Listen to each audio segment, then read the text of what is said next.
Saan nanggaling itong mabahong pulubi? Ngayon ay ang aking pamilya ay may handaan para sa kaarawan ng binata. Umalis ka. Ang peklat na ito ang panganay na binata.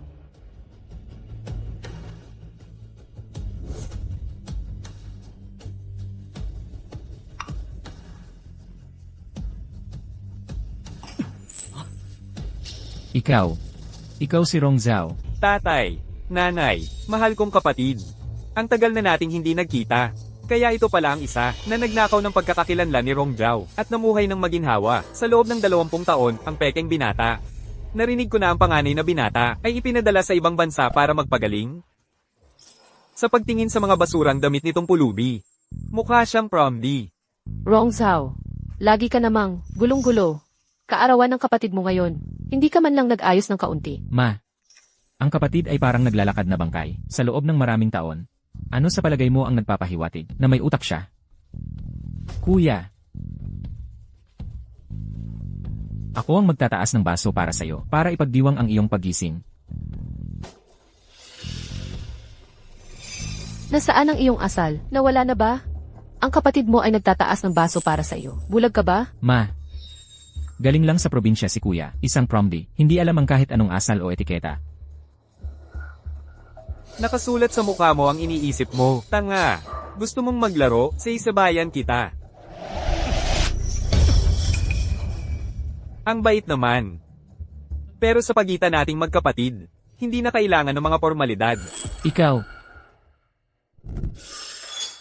Nagpapasalamat si Rong Zhao na hindi ako pinabayaan ng aking mga magulang. Ngayon, ako ay babalik sa aking tahanan ng mga ninuno. Noong nakaraan, nabigo akong maging sa tabi ninyo. Iyon ay aking pagkukulang bilang isang anak. Mula ngayon, mahigpit kong susundin ang mga aral ng aming pamilya. At hindi kayo bibiguin. Ang panganay na binata ay isinagawa ang pinakapamantayang pagmamano ng pamilya Rong. Kahit ang aming mga ninuno ay hindi makakahanap ng mali rito. tunay na isang inapo ng pamilya Rong. Rong Hao, matuto ka sa iyong kuya. Napaka-imatura mo. Mahal. Si Hao Hao ay nag-aaral ng pagpipinta, kasama si Chairman Lee, mula sa Calligraphy and Painting Association sa loob ng 8 taon. Sa wakas ay may naipakitang pag-unlad, partikular niyang gustong ipakita ito sa iyo.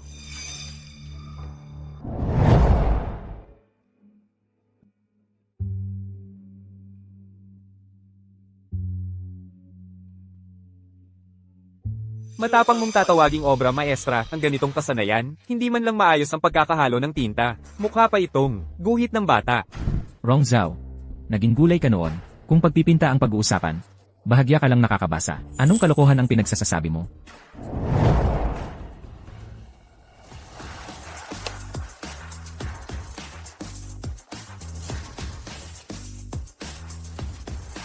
Wow! Ang ganda ng pagkakadrawing. Ang galing talaga.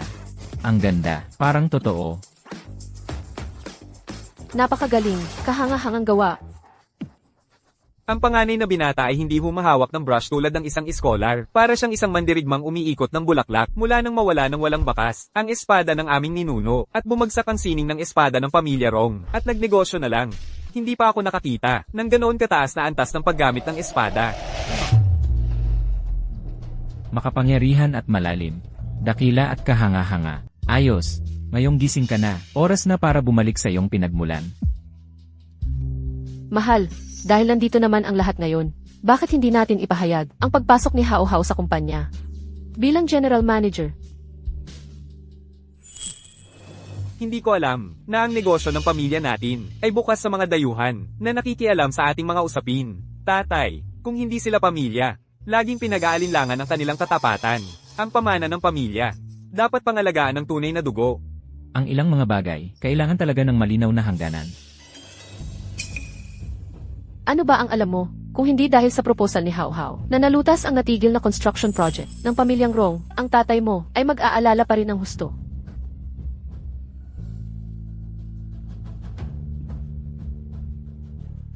Kuya. Sa kumpanyang ito, ang resulta ang nagsasalita. Kung sa tingin mo'y hindi ako karapat-dapat, paano kung mag-isip ka rin ng plano, kung mas maganda ang plano mo kaysa sa akin, isusuko ko ang proyektong ito. Sa'yo. Sige.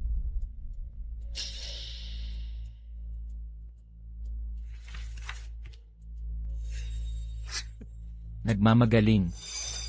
Malamang hindi mo nga mabasa ang isang blueprint. Mali ang kalkulasyon sa load-bearing wall. Lumampas sa pamantayan ang bigat ng pundasyon. Pagtitipid sa budget nang walang pagsasaalang-alang sa disenyo. Kung may mangyaring masama, ang gastos dito, hindi man lang saisipat sa isang bahagi ng bayad pinsala. Ikaw, may ideya ka ba kung gayon? Kung gagamitin natin ang bracket set structure mula sa Treatise on Architectural Methods ng Song Dynasty, hindi lang ang gastos ay mababawasan ng 30%. Ang matibay nitong istruktura ay magiging mas matibay pa.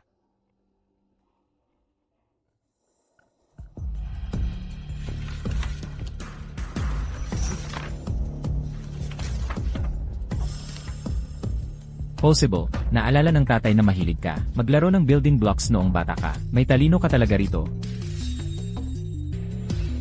Swerteng-swerte lang yan. Isang walang kwentang pilay ang nangahas na makipagkumpetensya sa akin. Ikaw, May iba pa bang nag-iisip na hindi ako karapat-dapat sa proyektong ito? Imposible yan. Ang walang kwentang binatang Ginoo na yun, walang kahirap-hirap na nagpakawala ng alimpuyo ng espada na hindi napagtagumpayan sa loob ng isang siglo. Imposible. Nagkakamali lang siguro ang paningin ko. Kung gayon, gawin mo ang sinabi ko. Tungkol sa proyektong ito, Rong Zhao, ikaw ang bahala. Dalhin mo pabalik at pagandahin ang buong panukala. Ibigay mo sa akin kapag tapos na.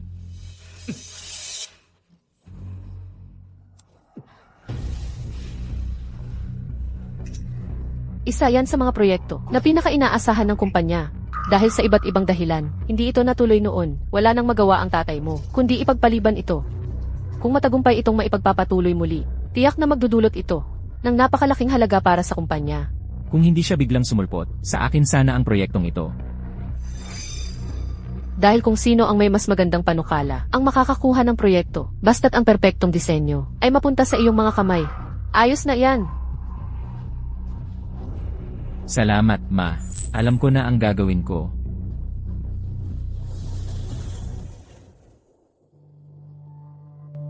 Ang katawang ito ay may pambihirang likas na talino at pundasyon.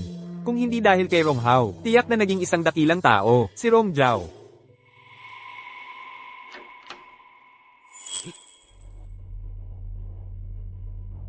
Rong Zhao, hindi ako magkakamali ngayon.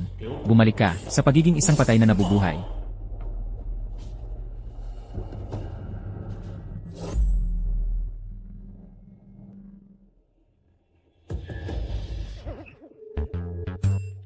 Anong meron? Nag-aalala ako baka hindi ka sanay dito. Kaya dumaan ako para tingnan ka. Tingnan ako.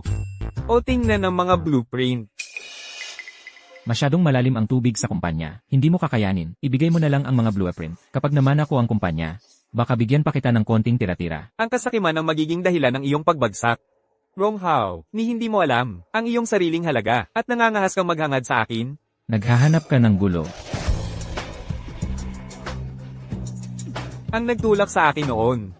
Ikaw ang nagtulak sa akin noon. Ito ang kamay. Aking kamay. Sa susunod, hindi na. Florera ang mababasag.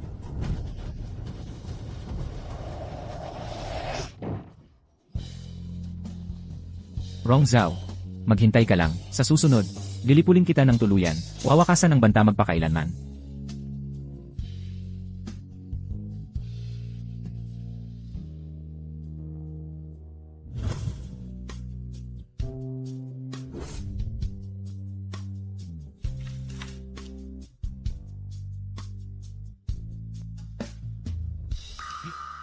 Ang Taibak Kangming. Ang Angkan Rong. Tama. Ang tagapagdala ng Taibak ko noon ay may apelyidong Rong. Marahil noong mga panahong iyon. Nang ako'y nabigo sa aking pagsubok pagkatapos noon. Kinuha niya ang Taibak Kangming at itinago ito ng ligtas. Panahon, kapalaran, tadhana, ang pagsubok ngayong araw ay aking kapalaran. Mabuhay man o mamatay, wala akong pagsisisi. Ano ang panahon? Ano ang tadhana? Ano ang kapalaran? Nagina ako ng hula para sa iyo, kataas-taasang especially Adero. Ang iyong pagkakataong mabuhay ay nasa 1,000 taon mula ngayon.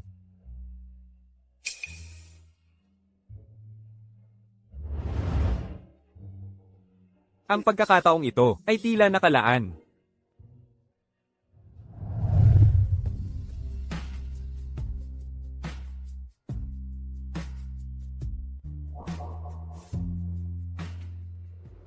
Sumisikat ang kambing na may ubong ng dragon, isang tibak ang nagwawalis sa mundong ibabaw.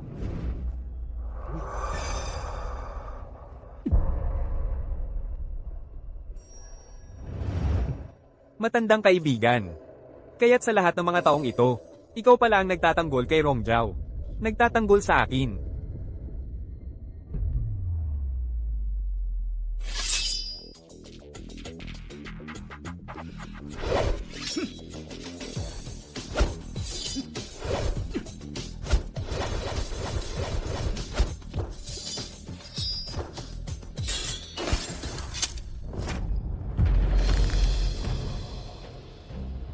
Ang lugar na ito ay tila malapit sa kung saan ko iniwan ang lahat ng aking pag-aari sa mundo at sinimulan ng aking landas tungo sa immortalidad.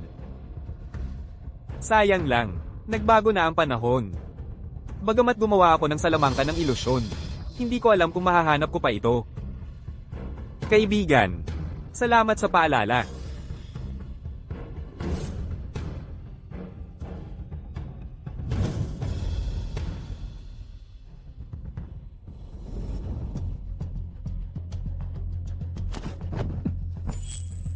Kayong dalawa. Ang loser talaga. At naglakas loob ka pang maglibot-libot. Hindi ka ba natatakot na makain ng mga mabangis na hayop? Nawalan ka ng salita. O kaya naman, ay tinanggap mo na ang katotohanan. Nakakalungkot naman, kahit na, ikaw ay lumuhod at magmakaawa sa akin ngayon. Hindi kita palalampasin. Iyan mismo, ang gusto kong sabihin sa iyo. Mamamatay ka na, at nagmamalaki ka pa. Sugurin niyo siya.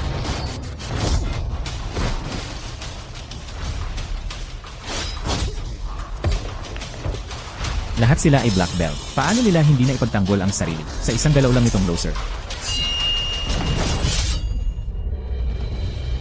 Ronghao, sinabi ko na sa iyo noon.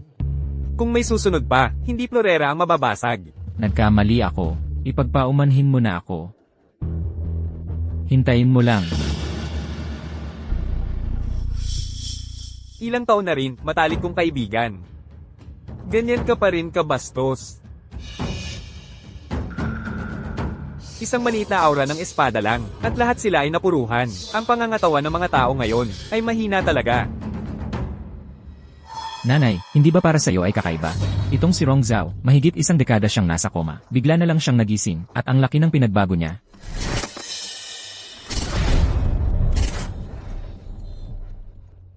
Noong nag-vegetative state si Rongjao, si Rong Chengxi, para sa kanyang reputasyon, ay sinabi sa lahat na siya ay ipinadala sa ibang bansa para magpagaling. Pero sa totoo lang, siya ay ipinauwi sa inabandonang bahay ng ninuno para mag-isa. Pero paano kaya, siya ay bumalik na ganap na maayos? Walang nag-alaga sa kanya, at malubha ang kanyang mga sugat. Paano siya posible na mabuhay? Itong si Rongjao, baka peke siya, sabi ni tatay, naghahanda siya ng homecoming ceremony para sa kanya sa mga susunod na araw, nanay. Kahit na siya ang tunay, nasaktan ka niya. Ang arte-arte niya, pinaghihintay niya ang lahat kung tatanungin mo ako. Yung mga gusot na damit na suot niya, bagay na bagay sa kanya.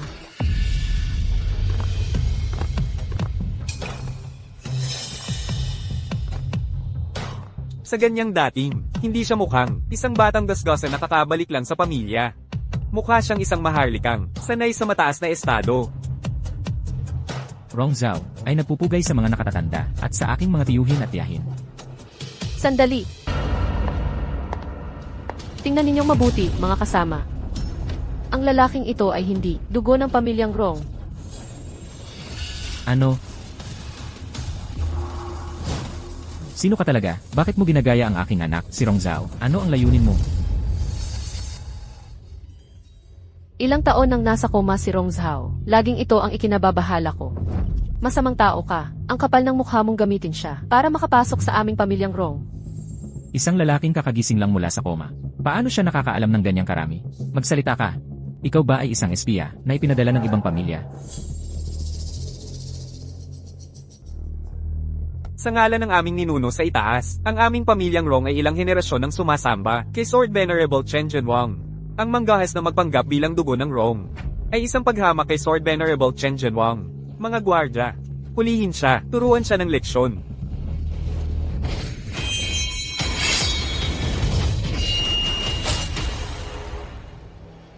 Narito na ang Sword Venerable. Iyan ang Kangming Sword. Ang makita ang espadang ito, ay parang nakita mo na rin ang dakilang mandirigma ng espada, luhod. Kailangan ulit nating suriin ang iyong dugo, para malaman kung talagang ako, ang ina po ng dakilang mandirigma ng espada, at kung maaari kong mana ang Kangming Sword. Hindi siya si Rongjiao. Sino siya kung gayon? Wei Lan. Humihingi ka ng paumanhin kay Rongjiao, ngayon din. Impossible. Ang Kangming Sword ay matagal nang nawawala. Ano ang posibilidad na bigla na lang ito lumitaw sa kanyang mga kamay? Malamang ninakaw niya yon, o peke ang espada. Bastos ka, ang Kangming Sword ay isang sinaunang banal na espada, tulad ng tubig, tulad ng anino, dumarating at umaalis ng walang bakas. Sino ang maglalakas loob na magnakaw nito? Sino ang makakagawa ng peke nito? Ginoong Elder, huwag po kayong magalit. Si Ronghao ay hindi kadugo ng pamilyang Rong. Hindi niya gaanong kilala ang Kangming Sword. Medyo maiintindihan pa naman. Tigilan mo na ang pagpapanggap, ang sarili kong laman at dugo. Kilala ko siyang mabuti. Mahina na siya mula pagkabata. Bahagya na lang nakakapit sa buhay. Hindi pa nga nakakapaghawak ng espada. Impostor ka. Li Huilan, ikaw nga ang pinakakalokang babae. Hawak-hawak ang isang walang kwentang anak na parang ito ang buhay mo. Pinabayaan mo ang sarili mong anak, iniwan mong mamatay. Itinapon mo siya sa probinsya, iniwan mong mag-isa, napakagaling mong ina. Talaga, ano? Kaya noong mga panahong iyon, itinapon ni Li Huilan, ang panganay na binata, sa probinsya. Li Huilan, napakasama mo talaga. Ako. Hindi ko ginawa iyon. Huwag kayong makinig sa kanyang kasinungalingan. Rongjiao, ngayong araw, bugbugin kita hanggang sa lumuhod ka at tawagin akong ama.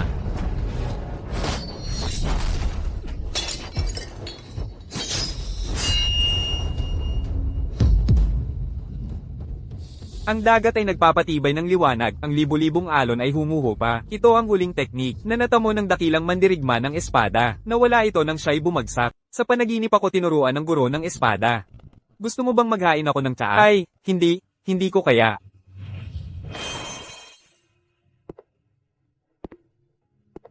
Nasaan ang pinakamalapit na bangko? Bangko? Hindi ba bangko ang ibig mong sabihin? Katabi lang ng Central Park. Nandoon ang Chengsing Bank.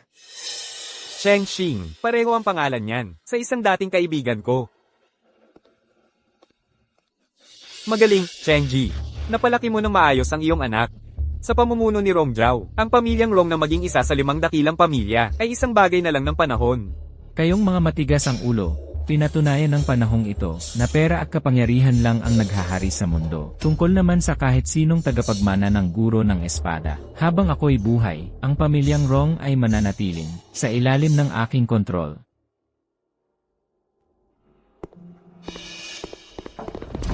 I-lounge ito. Anong ginagawa mo rito? Narito ako para ipapalit ang aking mga deposito ng pilak at titulo ng lupa. Naghahanap ka ba ng gulo? Tulad mo, anong pera ba ang maaari mong taglayin? Lumabas ka rito. Tigil. Sino yan? Binibining Wenren.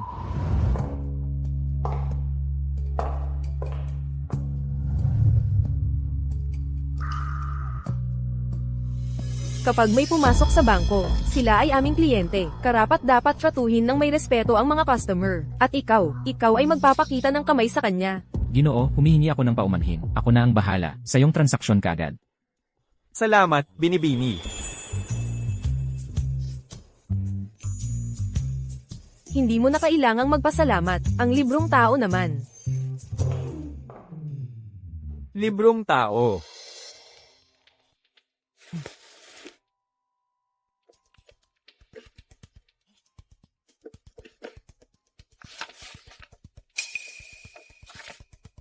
Ginoo, ito ay, mula pa sa 1,000 taon na ang nakalipas. Wala na itong halaga mula pa noong unang panahon. Mas mabuti pang ipagbili mo na lang bilang antigo. Eh di ipagbili mo, kaya mo bang magpasya niyan? Kaya namin pero, kailangan namin, ipadala ito sa aming internal na team, para patunayan muna ang pagiging tunay nito. Maghintay ka sandali. CJ.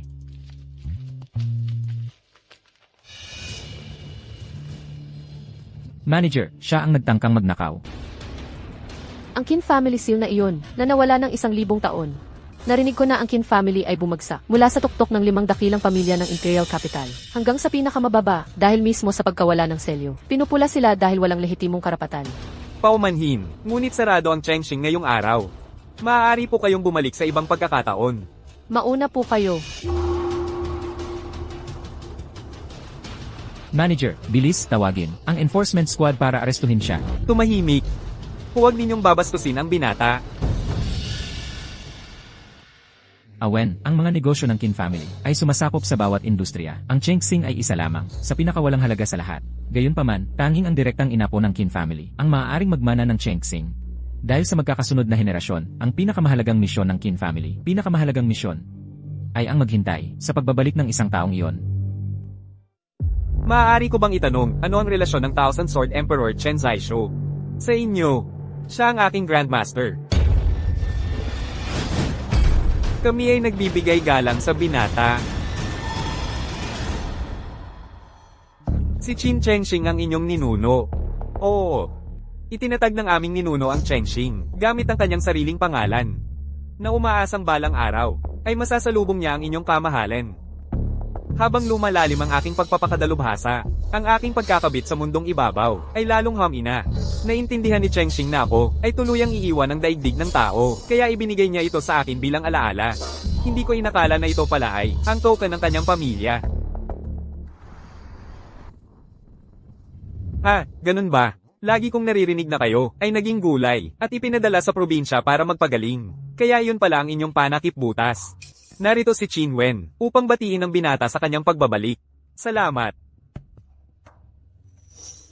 Binata, ang pondo na inyong kailangan, ay nailipat na sa inyong card. Maaari ninyong i-withdraw ito anumang oras. Ang mga titulo ng lupa, banknotes, at iba pang bagay, sa kaong kahoy, ay hindi na gaanong magagamit ngayon. Ngunit maaari ninyong itago bilang alaala. Ang katapatan at integridad ang pundasyon ng Chengxing. Magaling ang inyong Qin family.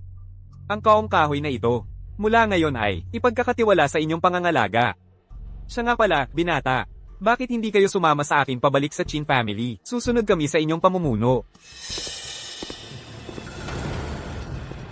Akala ko na isang probinsyano, ang tagal-tagal sa bangko.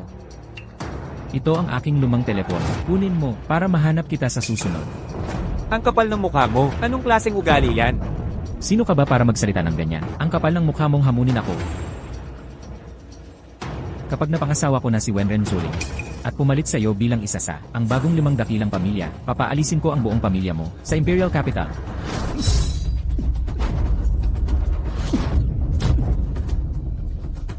Rong Zhao, ikaw ay kumampi sa isang dayuhan. Taksil ka. Anong masamang nilalang ang nanggugulo rito? Walang pagbabago ng espiritual na enerhiya. Baka mekanikal na sining ito. Inay, ang sakit talaga. Anak ko, halika na, pakainin ka ni inay. Lanan. Ay. Sa susunod na linggo ay ang pagdiriwang ng ika-80 kaarawan ni Old Master Wenren. Sa panahong iyon, lahat ng kilalang tao sa kabisera ay dadalo, lahat kayo maging alerto, makipag-ugnayan ng maayos sa kanila. Kung pupunta siya, hindi ba parang sinasabi sa lahat na peke ako? Tatay. Para sa ganoong mahalagang okasyon, mas mabuting huwag na siyang payagan. Paano kung mapahiya niya ang pamilya Rong? Si Rong Zhao ngayon ay sinaktan pa si Hao Hao. Nag-aral siya ng eskrima para lang gamitin sa pang-aapi sa sariling pamilya. Nangahas kang manakit ng kapatid. Si Rong Hao, sa Chengxing Bank, sa harap ni Qin Wen, ay nagpakita ng kawalang galang. Kung hindi ko siya agad pinagwikaan, baka nagalit pa ang pamilya Qin. Isang braso, kapalit ng kapayapaan ng angkan. Ang usapang iyon ay hindi lugi.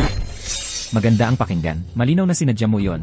Tama na, may punto si Rong Zhao. Totoo namang humina na ang impluensya ng pamilya Qin, pero isa pa rin sila sa 5 dakilang pamilya. Hindi natin kayang magalit sila. Nakita na nila ang mukha ko sa harap ng pamilya Qin. Nahayag na ang pagkatao ko kung hindi ako a-attend sa handaan. Magkakaroon ng chismis ang mga tao. Sasabihin nilang walang modo at minamaliit ko ang 5 dakilang pamilya. Magpagaling ka muna sa kamay mo. Inaasahan mo bang ang nanay mo ang hahabol sa iyo sa handaan para pakainin ka? At ikaw, tumigil ka sa pagpapalaki sa kanya. Hindi naman ka ng kamay niya ang nasugatan.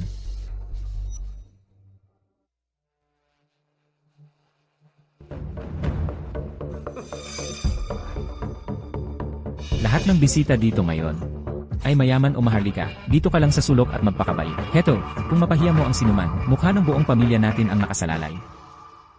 Siguro iyon ang panganay na anak ng pamilya Rong, na matagal lang nasa koma at kakabalik lang. Sayang naman, wala talagang klase. Nga pala, narinig ko na ang handaang ito ay hindi lang para sa kaarawan ng matanda, kundi para rin maghanap ng mapapangasawa para kay Miss Wenren. Ang malikot na iyon, sino ang mag-aasawa sa kanya? Sino ba iyan? Dumating na ang matanda at si Miss Wenren.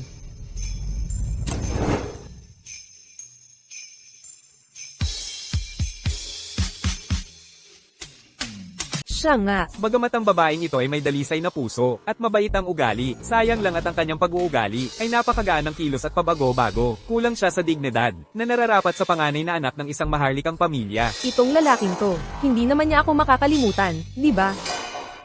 Tatakas ka na naman, nakapangako ka ngayong, magpapakabait ka at mananatili sa iyong lolo.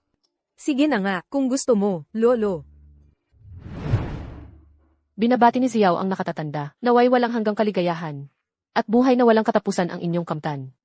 Salamat, napakaganda ng iyong hangarin. Lolo, kailangan munang lumabas sandali namin ni Yaw Yaw.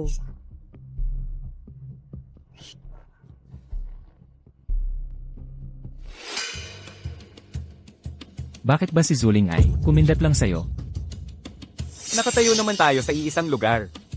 Paano mo nalaman na sa akin siya kumikindat? Ganun na ba kababa ang tiwala mo sa sarili mo? Totoo. Paano magkakagusto si Zuling sa isang prom-di tulad mo? Pero kailangan pa rin kitang babalaan. Huwag kang mag-asa kay Zuling. Katawa-tawa. Paano ako magkakagusto sa kanya? Para bang isang prom-di tulad mo ay may karapatang mamili. Wala ka talagang lugar sa sarili mo.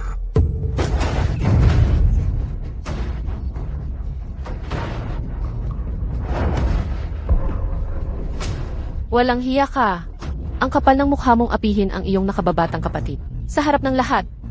Walang galang sa nakatatandang kapatid. Walang hiya, nararapat kang paluin. Anong klaseng kapatid ka sa akin? Kung pag-uusapan ng dugo, anong klaseng kapatid ka sa akin? Ikaw.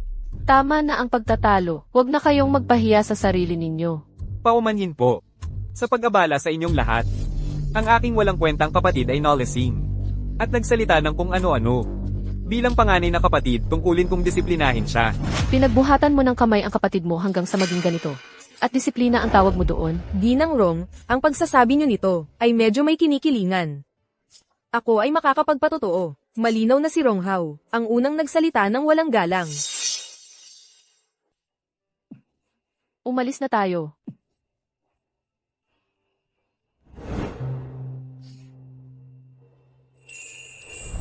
Mahal na Ginoo, kung tunay ngang wala kang pinipiling sinuman, pahihintulutan mo bang maging cultivation partner mo si Susu?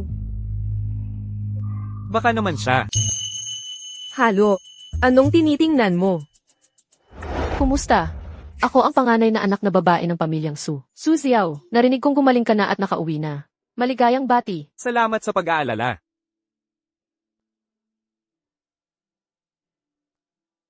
Maganda at eleganteng ang kanyang tindig at pananalita. Ganito dapat magpakita ang isang panganay na anak ng isang pamilya. Hindi tulad ng iba.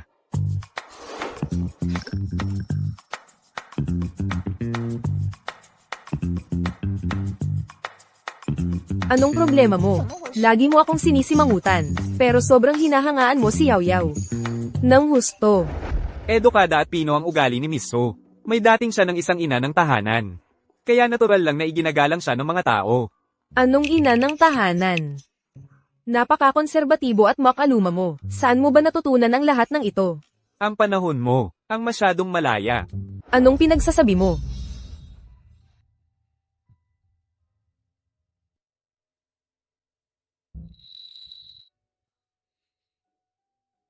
Miss Wenren, dapat may pagitan ng lalaki at babae. Mag-ingat ka sa iyong asal. Ako. Paano ako nagiging walang mudo? Ikaw talaga, ikaw, matandang fossil na may salamin, ang may maruming isip.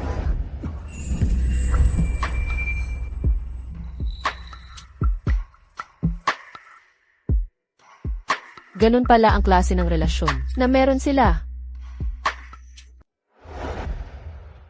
Magandang araw po, Ginoo.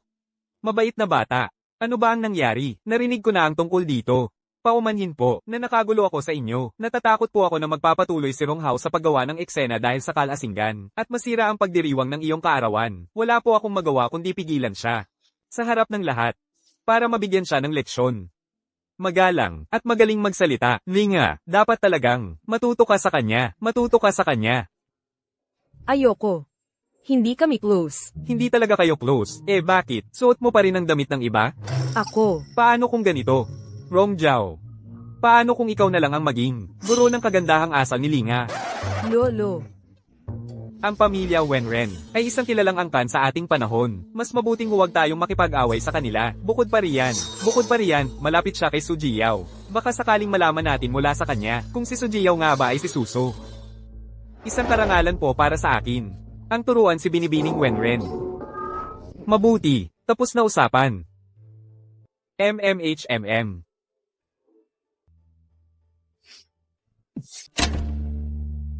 Gino, nasa likod bahay po ang amo at nagsasanay ng eskrima. Sundan niyo po ako. Malinis ang puso ko. Malinaw ang isip ko na parang tubig. Ang isip ko'y tubig na malinaw. Walang pasanin ang puso ko. Ang hirap ng buhay. Ang matanda na, kailangan pang mag-perform para mabuhay. Hay nako, kung hindi lang dahil kay Linga, hindi ko gagawin ito sa sarili ko. Rongjiao. Sino ka? Ang kapal ng mukha mong manood ng mga teknik ng eskwelahan ko. Hindi po, Ginoong Chen. Nagkakamali lang po kayo. Bisita ko po siya. Ano? Ang bugso ng lakas na iyon ay halos 80% ng lakas ko at napakadali niyang ibinlock. Paumanhin, binata, nagpadala ako sa init ng ulo. Pero, hindi ka pa rin dapat nanunood habang nagsasanay ako. Sariling teknik ko ito. Paano mo masasabing naniniktik ako? Kapwa kayo pinagpipitagan ng bisita sa aking tahanan. Kung magkakaroon ng alitan sa pagitan ninyo, ako ang may kasalanan. Tera, maupo po kayo, Ginoo. Tama siya. Ako ang nagkamali. Kaya sa susunod, hindi mo na kailangan pa siyang payagang bumalik.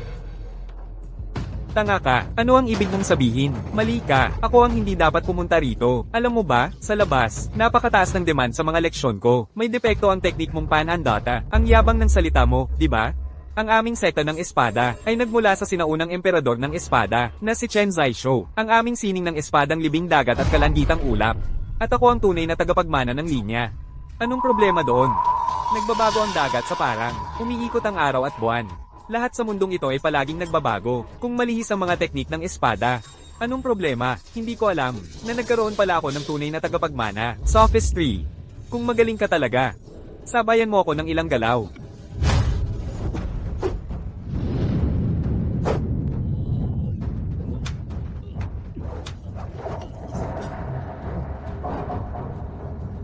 Paano ito nangyari? Sumusuko na ako. May depekto ang sining ng espada mo, ni hindi mo nga magawang perpektuhin ang pinakabasikong galaw, ang paglitaw ng asul na dragon mula sa tubig. Hindi ka na talaga aasenso pa. Anong karapatan mo para tawagin ang sarili mo, bilang tagapagmana ng emperador ng libong espada? Pakiusap, young master, turuan mo ako. Hala, muntik na. Kung nagpatuloy pa sila, malamang gib na ang lumang bahay na ito. Ang Kaiman Acupoint.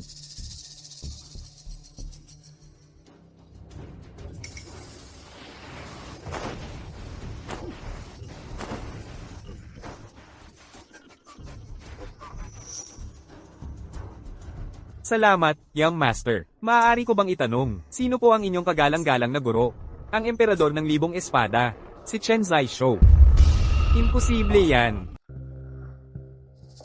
Sa isang sulyap pa lang ay alam na niya, na kulang ang aking pagsasanay, at tiyak niyang itinuro ang mga pangunahing problema. Maaaring nga kayang siya ang kahalili ng Thousand Sword Emperor. May bali-balita na pagkatapos mabaygo sa kanyang pagsubok, ang Thousand Sword Emperor ay naglahong parang bula. Baka naman nakatago lang siya, sa loob ng mahabang panahon.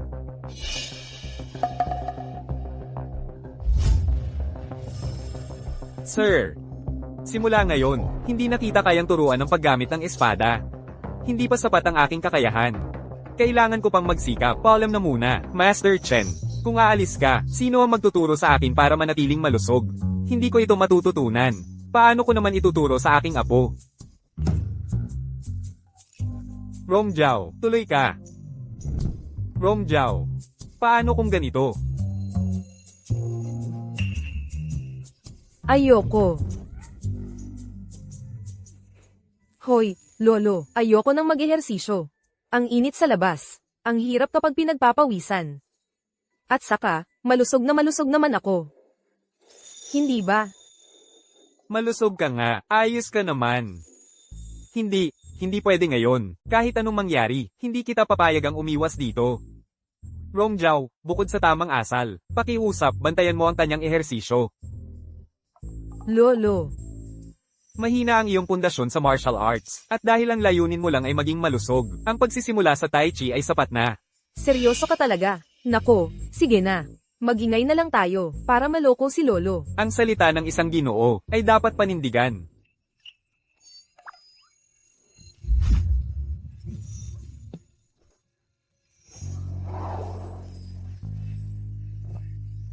Hindi ako Ginoo, babae lang ako. Pwede bang palampasin mo na lang ako?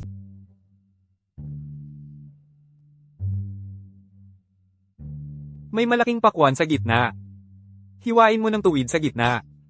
Kalahati para sa iyo. Kalahati, ibigay mo sa kanya. Ayaw niya nito. Itong kalahati. Hindi niya ito tatanggapin. Saan mo natutunan ang bulong na iyon? Niloloko mo lang ako. Kung sasabihin ko, paghiwalayin ng buhok ng kabayong ligaw, paglalatag ng pakpak ng puting tagak, pagyakap ng puting tigre sa bundok. Maiintindihan mo ba yon?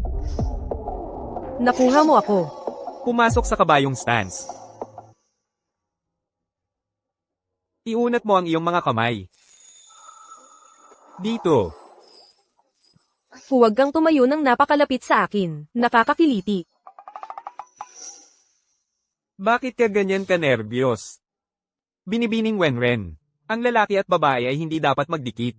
Hindi ako angkop na magturo sa iyo. Mas mabuting hayaan ang matandang master na humanap ng iba. Matandang fossil. Hindi mo na kaya. Binibining Wenren. Pakiusap, kumilos ka ng maayos. Ano? Paano ako hindi kumikilos ng maayos? Hindi mo ako matuturuan. Kung gayon, hayaan mo akong magturo sa iyo. Nakikita kita, parang hindi ka pamilyar sa Western etiquette kahit kailan.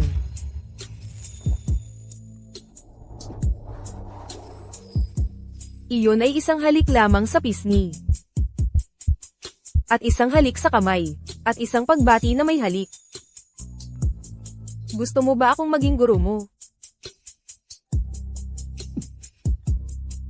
Bakit hindi ka nalang tumigil dito? Sige, tuloy mo lang.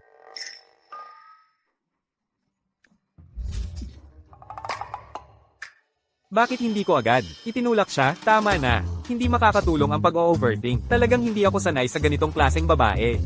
Anong nangyayari? Bakit ako rin nahihiya? Aakyat ako sa itaas para magpalit.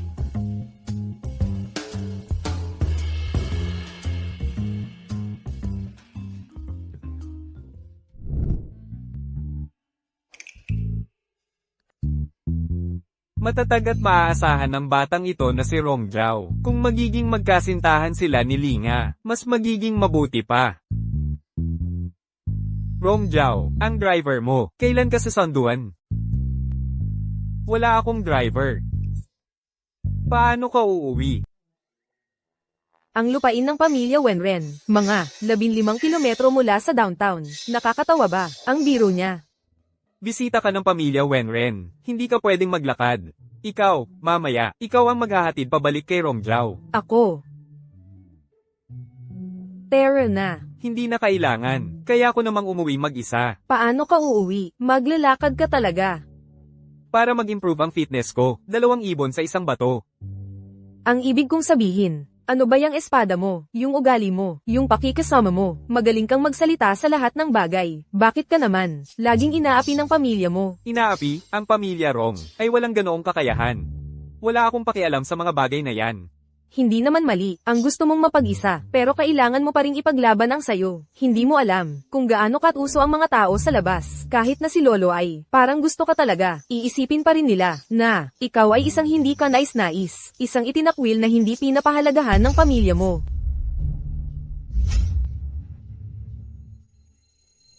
Tara na. Ngayon, ako ang maghahatid sa'yo pa uwi, sisiguraduhin kong hindi sila maglakas loob na hamakin ka. Hindi ganyan ang paggamit ng terminong yan.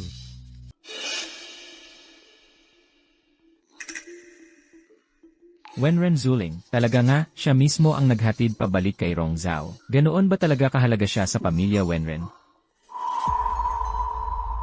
Ang pagpapayabong ay nakatuon sa pagpapayabong ng puso. Ang paraan ng pagpapayabong ng puso ay nangangailangan ng pag-aalis ng masasamang hangarin. Pagkalimot sa kayamanan at karangalan. Hindi pagdiriwang sa material na pakinabang. Hindi pagdadalamhati sa personal na pagkawala. Hindi inaasahan sa makabagong mundong ito. Ito ay naging tanda ng pagiging madaling manipulahin.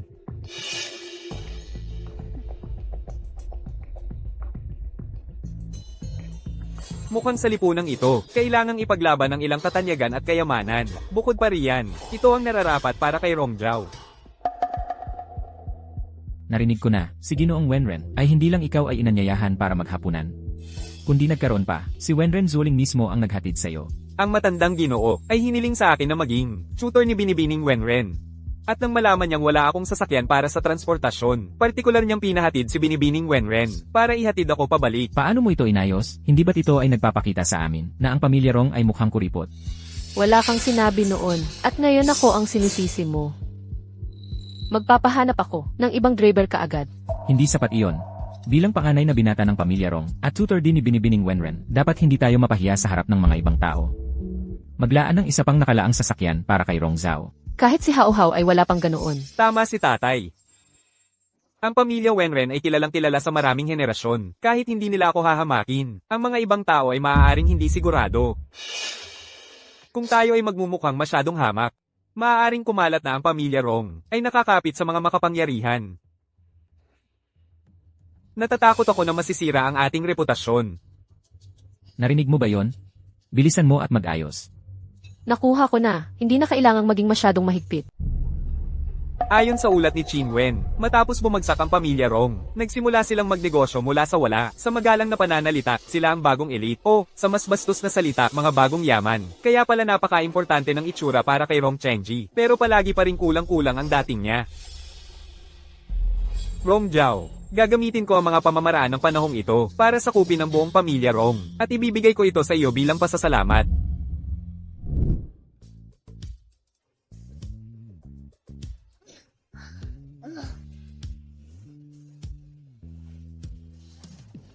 Isang dalagang tulad mo, hindi bagay. Anong ginagawa mo? Bakit napakababa ng temperatura ng katawan mo? Dahil kapag nagpapawis ka, nadadala nito ang init ng katawan, kaya bumababa ang temperatura mo. Normal lang iyon. Hindi naman bago na nahawakan kita. Ang temperatura mo ngayon ay hindi normal na mababa. Ang gandang tulad ng Jade ay natural na, malamig at malayo. Bukod sa pagiging tao, ano pa ang pagkakapareho ninyo? Ayos lang ako, medyo mababa lang ang blood sugar. Baka naman ako lang ang nag-o-overthink. Ang katawan ng mga tao ngayon ay iba sa mga sinaunang tao. Hindi ko sila lubusang mauunawaan. Batay lang sa sarili kong mga kinaugalian. Oo nga pala, may ilang proyekto ang Juyaw na malapit ng IBID, na kailangan ng bidding. Dahil ikaw ang guro ko, kung magmamakaawa ka ng kaunti sa akin, baka sakaling, makiusap ako para sa pamilyang Rong. Ang pamilyang Rong, nagbibid taon-taon pero hindi na nanalo. Dahil ikaw na ang pumapasok, ang pagtulong sa kanila na manalo sa bid, ay baka makapagpahinto sa kanila, na hamakin ka. Hindi mo na kailangang mag-abala. Sundin mo lang ang patakaran. Juyaw, ay may proyektong ibibid. Ang aming pamilyang Rong, ay hindi na pwedeng mabigo ulit ngayon. Rong Zhao, ikaw ang kakatawan sa pamilyang Rong, sa bidding, tay. Paborito na siya ng mga nakatatanda, kung ipagkakatiwala mo rin, ang ganoong importanteng trabaho. Sa kanya, ang mga nasa labas, ay tanging si Rong Zhao na lang ang kilala, at hindi ka na. Ikaw ang buong mamamahala sa bid. Rong Zhao, tandaan mong magsalita ng maganda tungkol sa pamilyang Rong. Sa harap ni Miss Wenren at ng matandang Ginoo. Hindi ako ang namamahala sa bagay na ito. Hindi angkop na makialam ako. Ikaw. Ginagawa ko ito para sa ikabubuti mo. Kung hindi mo ito pinahahalagahan, sige. Naiintindihan ko ang intensyon mo. Pero ang mga usapin ng kumpanya. Anong klaseng nararamdaman? Huwag kang magsabi ng kung ano-ano. Siya, ngumiti siya talaga. Ano ba ang ibig sabihin noon? Siya nga pala, MS. Suo, kamusta ka na nitong mga nakaraang araw? Sinasabi ko sa'yo, palagi mo kaming pinapakaba. Mas mabuti pang magpatakbo ka na lang, ng roller coaster.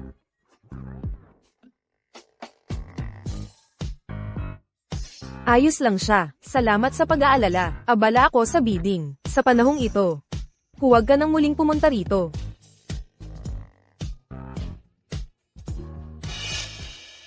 Sa mga nakaraang taon, ang proyektong Juyaw na ito ay palaging eksklusibong nakikipagtulungan sa Lineng. Ngayong taon, ito ay bukas na para sa bidding. Hindi naman talo ang Chin Group. Lumalala ang kalidad ng produkto ng Lineng. Palaging naantala ang kanilang mga timeline ng proyekto. Sa Juyaw, malamang naabot na nila ang limitasyon nila. Sa pamumuno ng ating Ginoo, tiyak na mananalo ang Chin Group sa proyektong ito. Tungkol naman sa tiyak na estratehiya, pag-uusapan natin ito pagkatapos kong basahin ang mga materyales. Nauunawaan, Ginoo.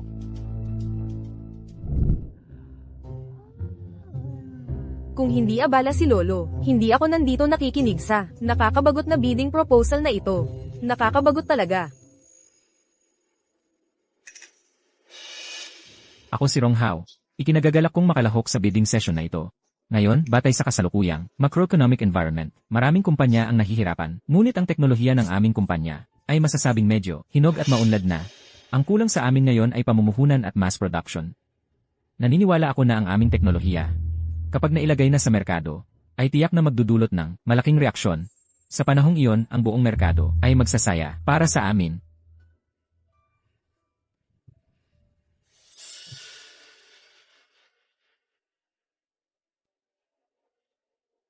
Zuling, kumain tayo mamaya. Kung tapos ka nang magsalita, umalis ka na. Hindi namin pinag-uusapan ang personal na bagay sa kumpanya.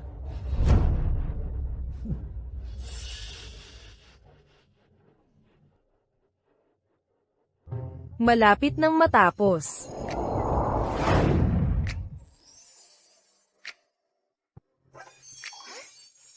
Galing po ako sa Chin Group. Ako ang namamahala sa bidding na ito, Rong Zhao. Sunod, ipapaliwanag ko ang mga pakinabang ng Chin Group. Una, ang aming Chin Group ay isang nangungunang investment group sa bansa. Mayroon kaming ilan sa mga pinakamahusay na resources sa industriya. Iyan ang conclusion ng bid proposal ng Chin Group, MS Wenren. Mayroon pa po bang gustong malaman?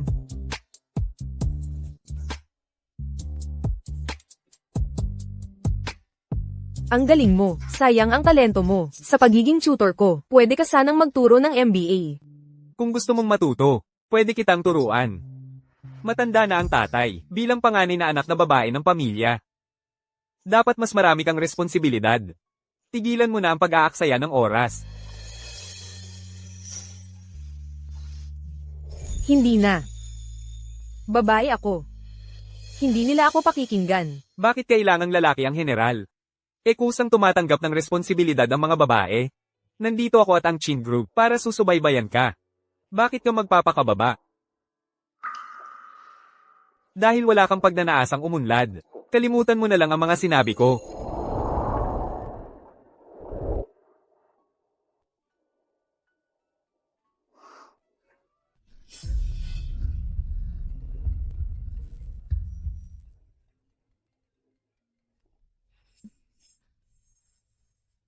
Kamusta po, Lolo? Ninga, oras na para sa regular mong blood test ngayon. Huwag mong kalimutan. Huwag kang mag-alala. Talagang maghahanap ng paraan si Lolo para mailigtas ka. Naiintindihan ko. Oo, responsibilidad ko iyon, na pangunahan ang ating pamilya patungo sa mas mataas na tagumpay. Pero sa kalagayan ng kalusugan ko na ganito, ako lang ang magiging pabigat sa pamilya.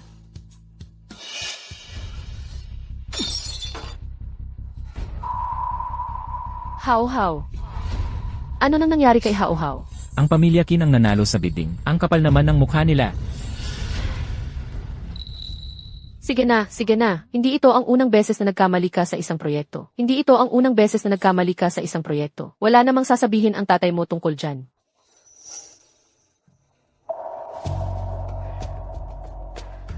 Ang ibig sabihin ni Mama ay, ang pamilya Wenren ay malapit nang bumagsak. Sa ilang taon pa, siguro, hindi na sila ang nangunguna sa 5 dakilang pamilya. Hindi na sila ang nangunguna sa 5 dakilang pamilya. Ang isang maliit na partnership, hindi naman ganoon kalaki ang mawawala. Narinig ko, si Old Master Wenren ay gumastos ng malaking halaga sa paghahanap sa buong mundo ng maalamat na himalang lunas. Anong panahon na ngayon? Naniniwala pa rin sa mga kwentong engkanto na ganoon? Kung takot kang mamatay, hindi yan paraan para mabuhay. Mas malaki pa rin ang gutom na kamelyo kaysa sa kabayo, lalo na't hindi pa naman bumabagsak ang pamilya Wenren. Sa mga kapantay mo, ikaw lang, si Qin Wen at si Rong Zhao ang hindi pa ikinakasal. May nobya na si Qin Wen. Kung mahihikayat mo si Wenren Zhuoling, Kapag nakikita ako ni Wenren Zhuoling, deadma lang siya sa akin. Pero dikit na dikit siya kay Rong Zhao. Paano ko siya mapapasunod sa pag-agaw sa kanya? basta magkatuluyan kayo. Nakauman o pilit. Ano ang pinagkaiba? Nanay, naiintindihan ko.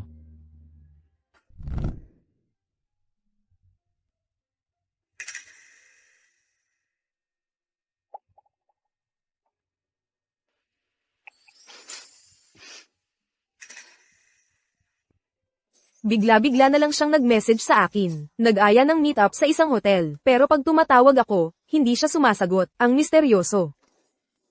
Baka naman, gusto niya talaga akong ligawan.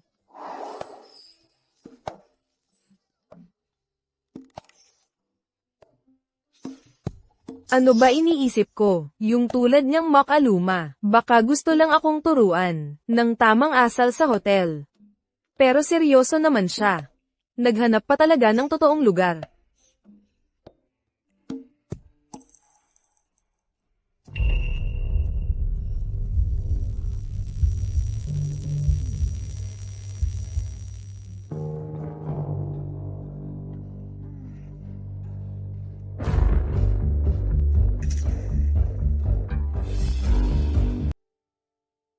Ayon sa investigasyon, hindi si Sujiao si Suso. Magkamukha lang sila. MS, Suo. Ano nang ginagawa mo rito? Nasaan si Ling-er? O baka naman, naayos mo na ang lahat. Anong ibig mong sabihin yan, MS, Su? Nasaan si MS, Wenren? Anong kinalaman ko dun? Hindi ba't nag-text ka sa kanya para magkita sa Huayu Hotel? Ano? Ay naku, may problema. Pakisabi kay Qin Wen, at sabihin mong pumunta siya rito sa Huayo agad.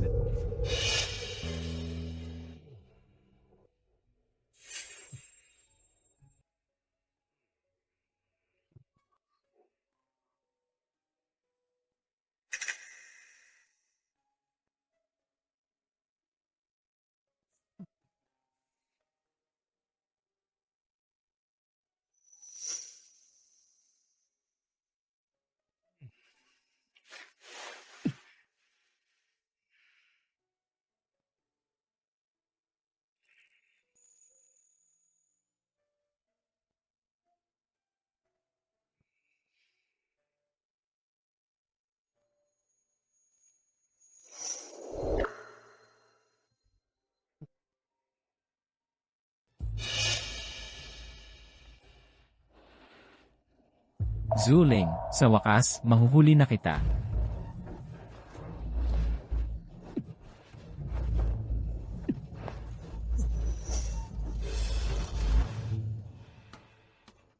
Matandang halimaw.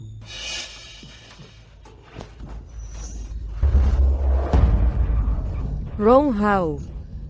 Bitawan mo ako, tulong. Sige, sumigaw ka. Sumigaw ka ng sumigaw. Walang sasaklolo sa'yo. Pakawalan mo ako, may tao ba dyan?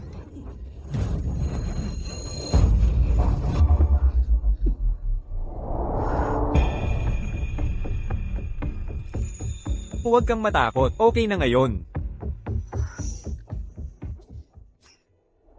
Bakit ang tagal mo?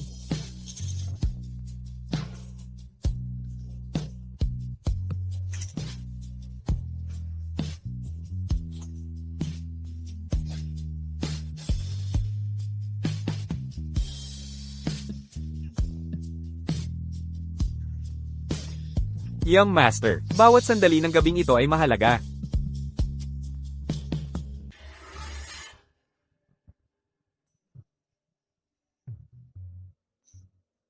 Ano?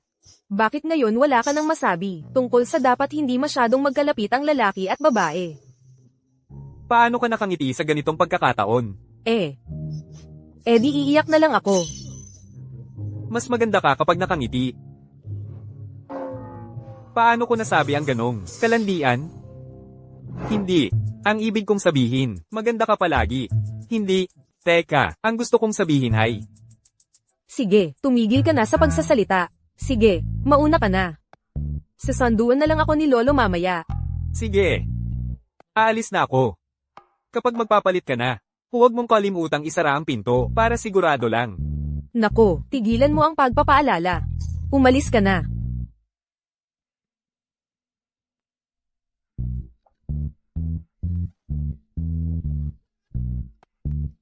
Ako naman ang nagpaalis sa kanya. Bakit ganito ang galit ko? Lolo, Anak ko, anong problema? wala lang.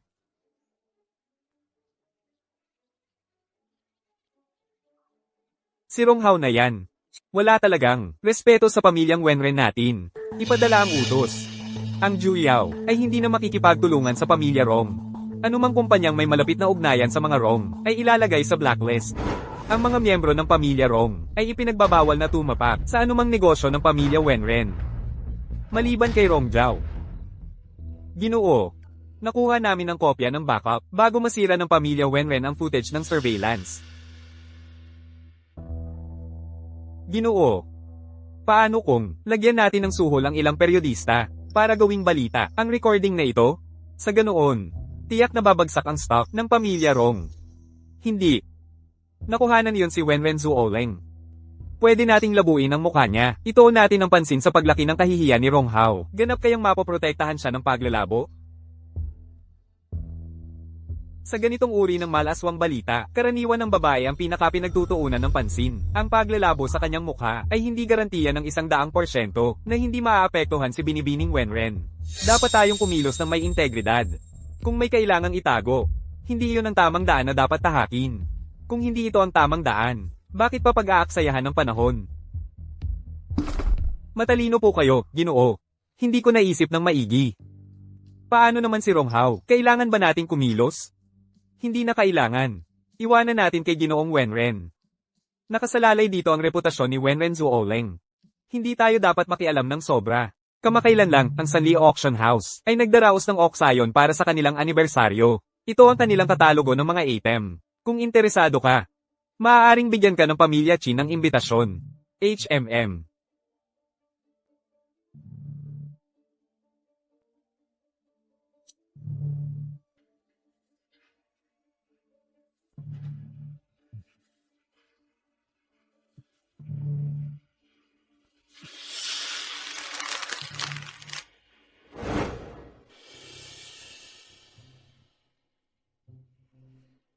Lahat ng sosyal. Malamang nandoon din si Wenren Zuoleng.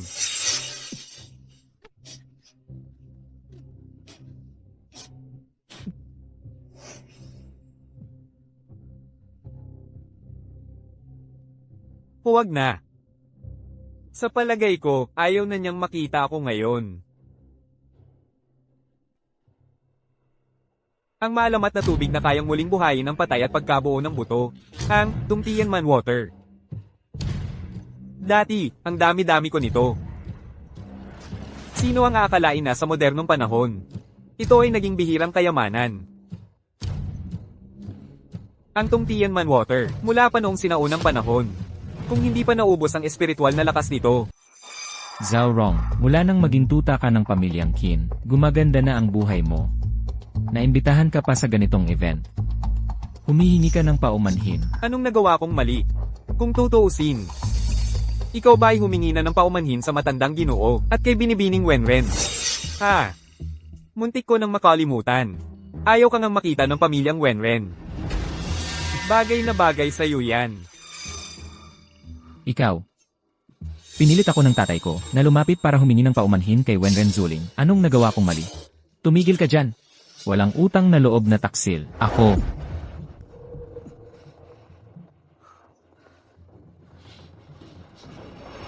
Bumaba na talaga ang antas ng sanli. Anong klaseng mababang uri ng probinsyano ang makakapunta rito? Ni hindi ka naman nakapag-aral at naglakas loob kang pumunta sa auction house. Naiintindihan mo ba ang tinitingnan mo? Naririnig mo yan? Mababang uri kang basura. Umalis ka na rito, huwag mong dumisan ang mga mata ng aming mga panauhing pandangan. Nagdadala ng mumurahing peke at ipinagmamalaki pa sa publiko. Ito ba ang tinatawag mong klase? Rong Zhao. Nandito ka ba para magpatawa at magpatawa sa mga tao? Ano ba ang alam mo sa pag-appraise? Ang hairpan mo ay gawa sa berdeng jade. Kahit papaano, may taste ka. Sayang naman, ito sa'yo ay pinakamababang klase ng berdeng jade. Ano? Ang dekalidad na berdeng jade ay may mainit at payapang texture. Kung gagawing hairpan, magkikinang ito ng bahagya kapag gumagalaw ka. Pero itong hairpan na ito ay may mapurol at monotonong kulay berde. Wala itong natural na esensya. Ikaw, ang lakas ng loob mong bigyan ako ng peke. Tapos na tayo. Anong kalokohan ang pinagsasasabi mo? Bulag, pangit na bagong yaman. Sino ba ang niloloko mo? Ano ba ang ingay na ito? Magsisimula na ang auction. Sino mang makakagulo sa ayos, ay itatapon palabas. Ang pamilya Su ngayon, ang pangalawang pinakamakapangyarihan sa 5 dakilang pamilya. Hindi natin kayang makipag-away sa kanila. Tara na, tara na, tara na. Ginang Su. Darating ba si Zuling ngayon? Talagang hindi yon sinasadya. Sobrang lamig lang ng ininom ko kaya ako. Ang kapal ng mukha mong magpakita rito. Ginang Su. Taos puso kong gustong humingi ng tawad kay Zuling. Ang galit ng matandang Ginoo, hindi pa humuhupa. Kung malaman niyang nandito ka rin, hindi ko masasabi kung anong mangyayari. Umalis ka na dyan.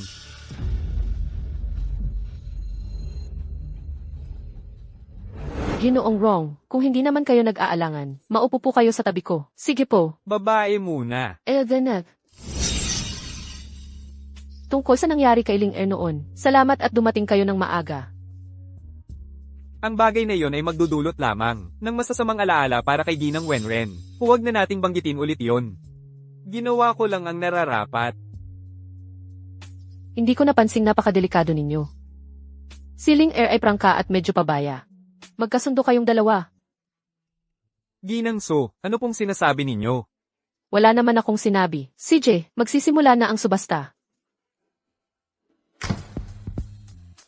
Ang unang item sa subasta ngayon ay ang Feng Yu Hachun. Ito ay personal na inihaw 1,000 taon na ang nakalipas. Nitang Susu, anak na babae ng pinuno ng Tangset. 5 milyon.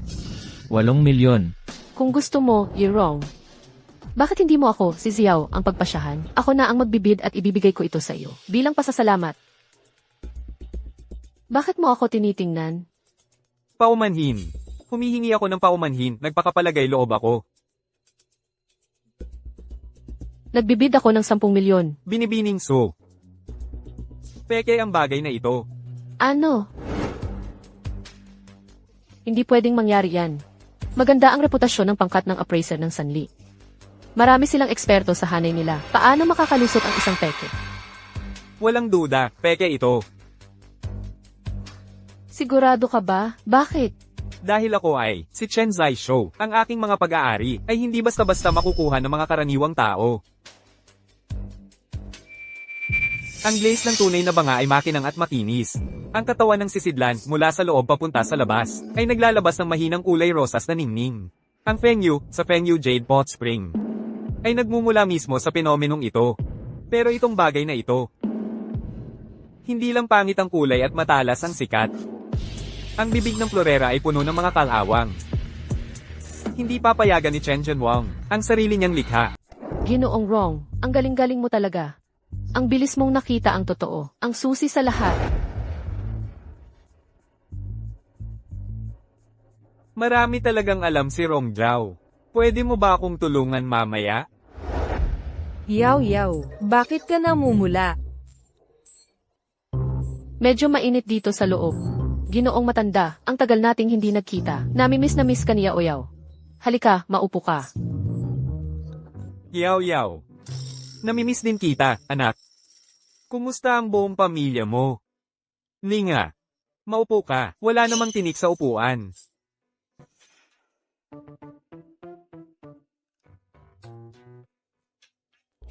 Sunod naman, ang aming Sunli Auction House, Starlot, ang Millennium Elixir, Tongshan Barbarian Water.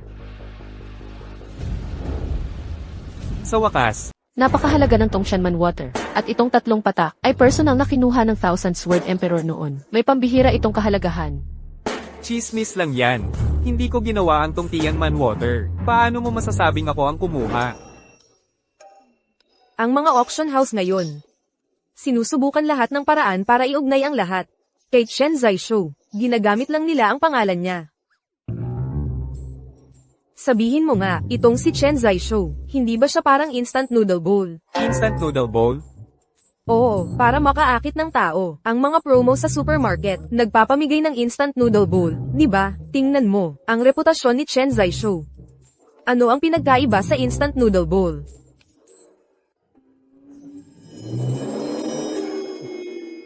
Kung may sasabihin ka, pigilin mo. Anong itsura yan? Akala mo rin ba? Inaapi ko si Chen Zhaishou. Mabuti pa ang puso mo, prangka at diretso. Gusto ni Chen Zhaishou ng mga taong katulad mo. Sa totoo lang, itong mga tao, ang tunay na umapi sa kanya.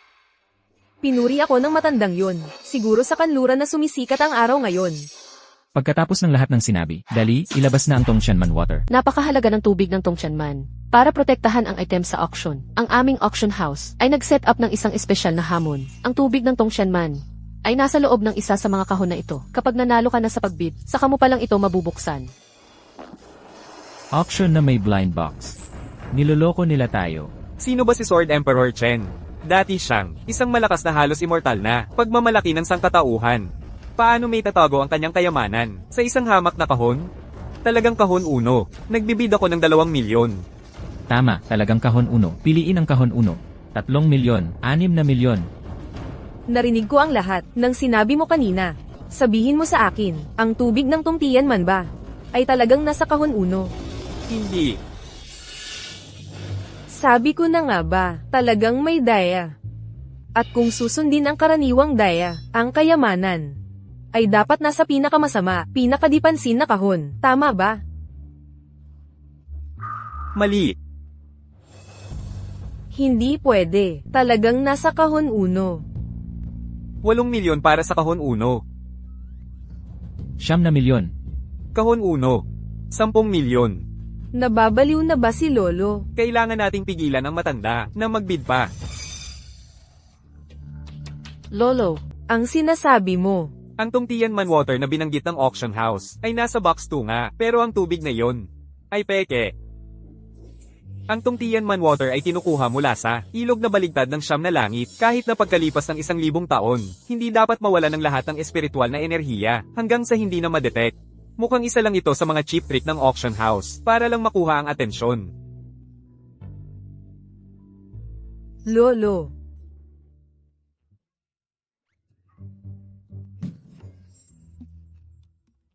Imposible. Hindi pwedeng mangyari. Nasa box 1 nga ba talaga?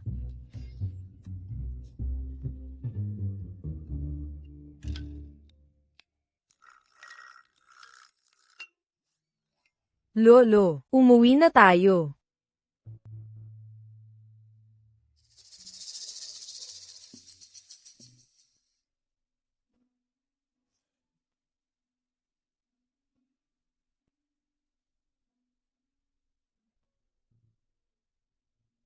Linga, kasalanan ng lolo mo ang lahat. Hindi ko mahanap ang tunay na Tongtianman water. Lolo, kung uulitin mo yan, magagalit na talaga ako. Sige.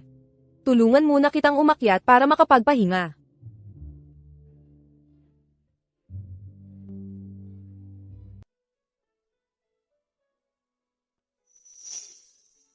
Anong ginagawa mo rito?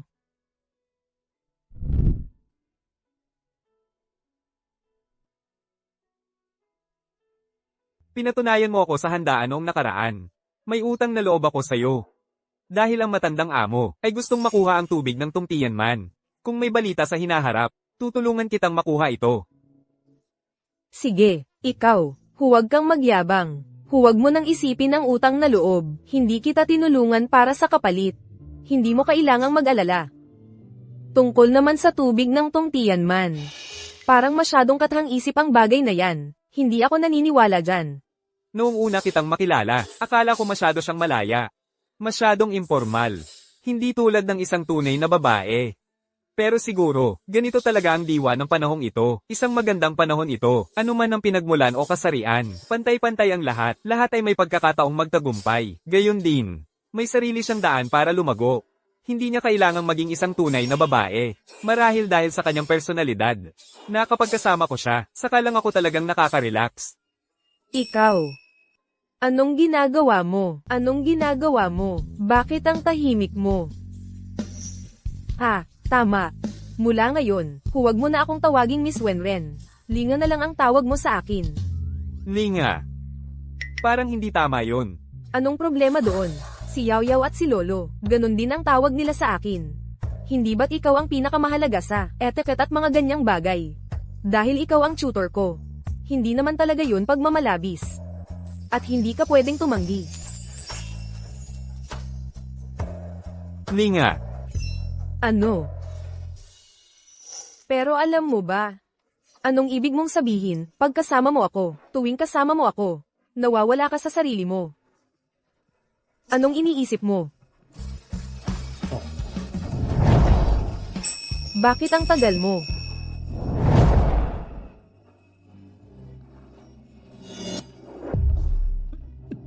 Linga. Bakit ang ganito? Pasensya na, sir. Hindi pa rin namin malaman. Binibining Wenren, kung ano talaga ang problema. Pero, ano man yan? Batay sa antas ng pagkabigo ng mga organo. Naabot na ni Binibining Wenren ang huling yugto. Ang mga karaniwang paggamot, hindi na ito makokontrol. Ang aking apo, gaano pa siya kitatagal? Kung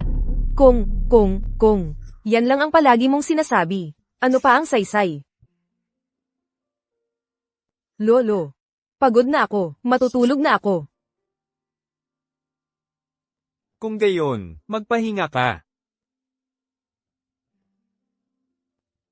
Rongjiao, bantayan mo si Linga para sa akin. Huwag mo siyang hayaang gumawa ng kahit anong kalokohan.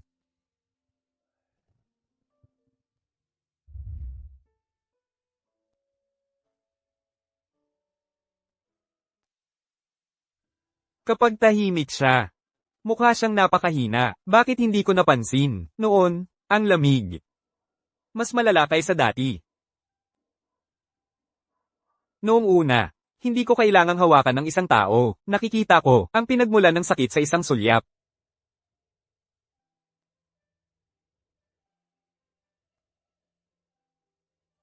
Ito ay ang parasitong frostbite.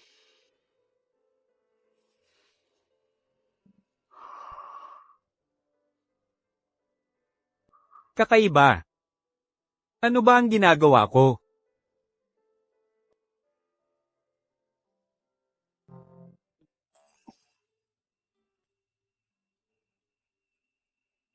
Anong ginagawa mo rito? Wala naman akong masamang gawi, tulad ng paghilik, pagngangalit ng ngipin, pagtanggal ng kumot, o paglalakad sa pagtulog. Inutusan ako ng matanda na alagaan ka. Tama, ang sakit mo. Ano ang mga sintomas? Tingnan ko. Mababang temperatura ng katawan. Sensitibo sa lamig, pagkaantok. Pagkabigo ng pali. Kahinaan sa mga paa at kamay. Ito nga ang parasitong frostbite. Sa mga huling yugto, kahit sa pinakamainit na tag-araw, parang nasa sobrang lamig ka. Ang dugo, na nagsisikap na manatiling mainit, ay mas mabilis dumadaloy. Nagdudulot ng pahirap sa katawan at puso. Mamamatay ang pasyente. Sa matinding sakit, parang hinihiwa ng mga talon ng yelo. Nag-aalala ako sa kanya. Bakit? Ikaw, bakit ka ba laging natitigilan kapag nakikita mo ako?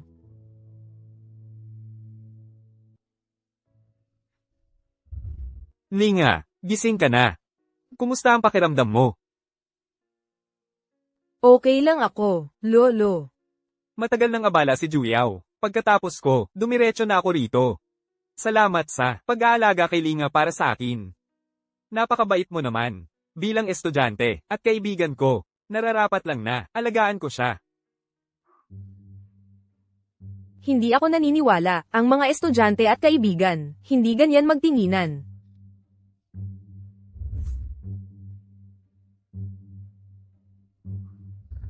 Dahil, hindi ito kayang gamutin ng mga ospital dito. Gusto mo bang dalhin ka ni Lolo sa ibang bansa para makakita ng dayuhang doktor? Sir, tungkol sa sakit ni Linga. Seryoso ka? Halika. Mag-usap tayo sa labas. Lolo. Karapatan ko ring malaman. Tama si Linga. Ito ang kapalaran niya. Karapatan niyang malaman. Tama, tama, tama. Muntik ko nang makalimutan. Ikaw ang kahalili ng Heaven Sword Emperor, ang tagapagmana ni Chen Zhaishu, isang lalaking may malalim na kaalaman. Kayang gawin ang lahat. Ang kahalili ng Heaven Sword Emperor. Nako, nagreklamo ako sa kanya kanina ng harapan. Tinawag kong instant noodle cup si Chen Zhaishu. Hindi siya galit, di ba? Pakiusap, iligtas mo si Linga. Lolo. Masyado kang mabait. Huwag kang mag-alala. Tiyak na gagalingin ko siya. Mabuti, mabuti. Pero, anong sakit mayroon si Linga? Ang sakit ni Linga ay dulot ng frostbite go. Frostbite go? Frostbite go. Narinig ko na yan. 1,000 taon na ang nakalipas. May tanggang nagtangkang, gamitin ang go na ito para asasinahin ng Thousand Sword Emperor. Pagkatapos, winasak ng Thousand Sword Emperor ang buong angkan nila. Ang go na ito ay nawala na nga. Linga. Paano siya nahawa? May mga nakaligtas siguro. Pinilit nilang panatilihin ang laso ng go. Ang inang organismo ng go ay umuunlad sa init. Marahil noong mga panahong iyon. Tumakas sila patimog. Ang isang sandali ng awa sa nakaraang buhay ko ay nagdulot ng parusa 1,000 taon mamaya. Talagang hindi dapat nangyari. Ang Southern Border. Ang pinuno ng 5 dakilang pamilya na itinapon mula sa kabisera noong nakaraang henerasyon ay nagmula sa Southern Border. Siguradong sila, dahil ako, ang pamilyang Wenren, ang nagpatalsik sa kanila. Nagtanim sila ng galit. Tung Tianman Shui. Sige, mag-uutos ako agad na magsiyasat. Ipagbigay alam mo agad sa akin kung may balita. Mabagsik ang frostbite go. Ang gumamit nito ay ginamit ang dugo ng puso para isara ang sumpa. Buhay sa kapalit ng buhay. Labanan hanggang kamatayan. Halos imposibleng gamutin. Isang nawalang sining. Isang bihirang lason mula sa 1,000 taon na ang nakalipas. Ang mga modernong ospital ay hindi ito madetect. Normal lang yan. Kaya pala ang pamilya Wenren ay napaka-fixated sa Tung Tianman Shui. Halos walang pag-asa. Kaya ibig sabihin, kung talagang umiiral ang Tung Tianman Shui, may pag-asa pa rin. Mabuti. Mag-uutos ako ng mas may sensinang paghahanap. Lolo. Tama na yan, Lolo. Huwag na po kayong gumastos pa ng mga resources para sa akin. Kung magpapatuloy ito, ang pamilya Wenren ay manghuhulog mula sa tuktok ng 5 dakilang pamilya.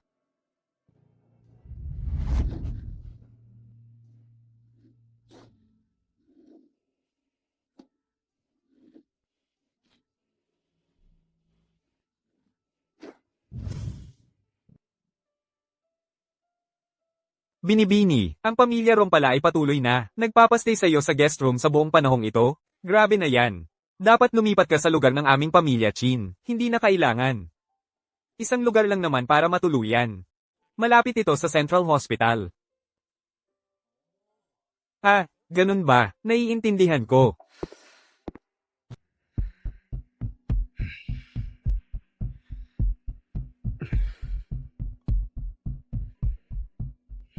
Ang tanga-tanga talaga ni Lolo. Nararapat ba ito? Para sa akin. Hindi ito tungkol sa kung ano ang nararapat o hindi. Ang likas na tungkulin ng mga nakatatanda ay protektahan ng mas nakababatang henerasyon. Kaya, huwag mong sayangin ang kabutihang loob ng matanda.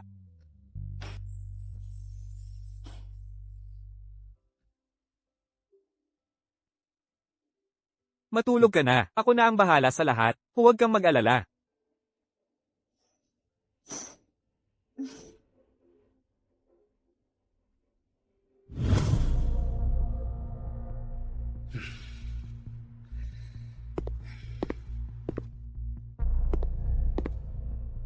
Nandito ka na pala. Lumala ang kalagayan ni Linga. Kagabi. Dinala siya sa emergency room. Hindi pa siya lumalabas. Buisit, ako ang may pananagutan dito. Kung may problema ka, sa akin ka lumapit. Bakit? Bakit mo sinaktan ang apo ko? Kung hindi natin mahanap ang tubig ng tungtiyan, may iba pa akong naisip. Baka mailigtas nito si Linga. Ang kaong kahoy. Opo, Ginoo. Kukunin ko po agad. Halika, halika. Umupo ka. Hindi matatag ang pamilya Rong nitong mga nakaraang araw. Napag-usapan na ito ng nanay mo at ako. Gusto naming mag-propose ka kay Miss Su. Gusto niyong mag-propose ako kay Su Jiao? Ang pamilya Wenren ay unti-unting humihina.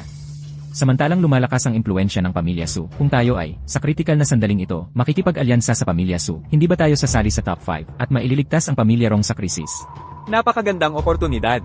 Bakit hindi na lang si Rong Hao ang ipadala? Siya ay isang ampon. Paano siya makakapantay sa'yo?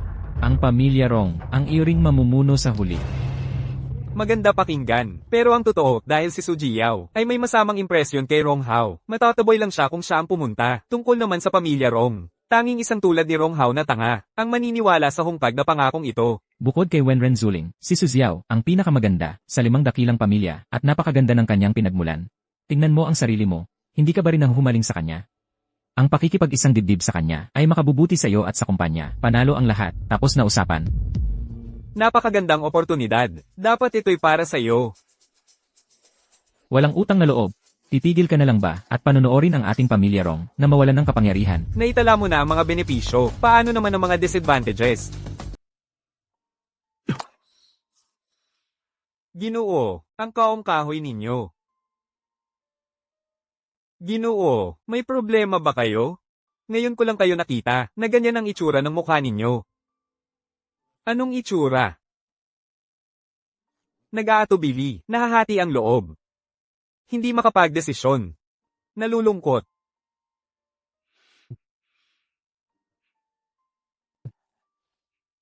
Ginoo. Tungkol sa pagtatangka ng pamilyang Rong, na ipakasal kayo sa pamilyang So, narinig ko rin yun. Yun kaya ang iniisip ninyo? Kung ibig kong sabihin, kung sakali lang, ang isang lalaki sa isang babae ay masaya kapag masaya siya, malungkot kapag malungkot siya, at gustong paalisan ang lungkot niya. Bakit ganun? Ginoo, ito ay isang kaong kahoy. Kayo ay isang troso. Kung ayaw ninyong masaktan, sabihin nyo na lang ng diretsahan. Ginoo, kaya hindi pa rin ninyo napapansin na gusto ninyo si Miss Wenren? Imposible. Hindi ko tipo ang babaeng gayon kaarte at plastic. Ang ideal na partner ko ay dapat katulad ni na Su Jiao o Susu, mga babaeng mabait at magiliw. Hindi ninyo kailangan ng alyansa sa pag-aasawa. Ito'y pagkakataong makuha ang puso ng dilag at makakuha ng matibay na partnership. Isang perpektong 2 birds in 1 stone na deal. Bakit kayo nag-aatubili? Hindi ba't dahil kalokohan? Gusto mo si Miss Su dahil pasok siya sa mga pamantayang lagi mong itinatakda. Karapat-dapat siya sa'yo. Si Miss Wenren ay hindi umabot kahit sa isa man sa mga iyon. Pero siya ang nakakaantig sa puso mo.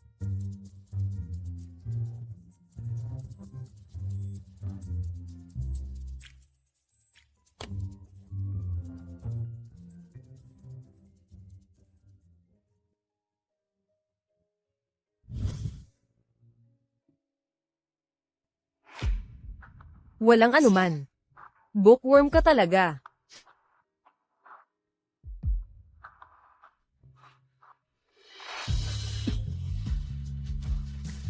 Halik sa pisngi iyon. At halik sa kamay. At halik sa labi. Gusto mo, turuan kita.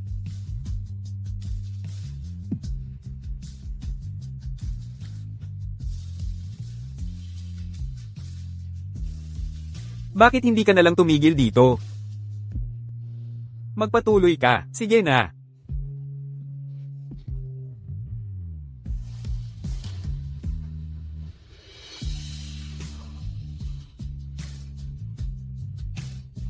Kakaiba.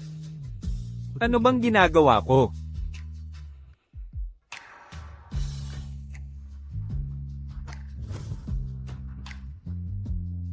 Ngumingiti ka. Sigurado ako na kanina mo lang iniisip si Miss Wenren. Kahit gaano kakasama ang pakiramdam, kapag naaalala mo ang taong iyon, napapangiti ka. Iyon ang pag-ibig. Umalis ka na. Opo, sir.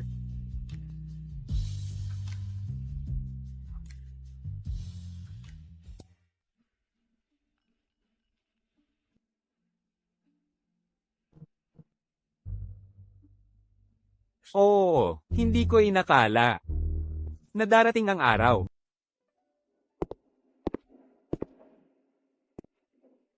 Nandito ka na naman. Sa kondisyon ko ngayon, hindi ako makakagawa ng tai chi o tamang asal.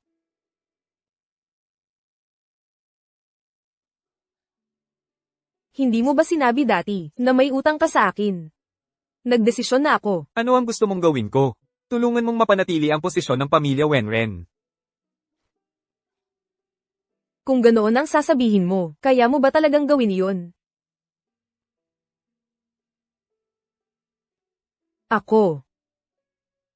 Gusto kong magpakuha ng set ng larawan ng kasal kasama ka. Ako. Alam kong ikakasal ka na. Huwag kang mag-alala. Hindi lalabas ang mga litrato. Ito lang naman, laging ikinahihinayang ni Lolo, na hindi niya ako nakita sa damit pang kasal. Gusto kong ibigay sa kanya ang hiling na iyon. Para rin sa sarili ko.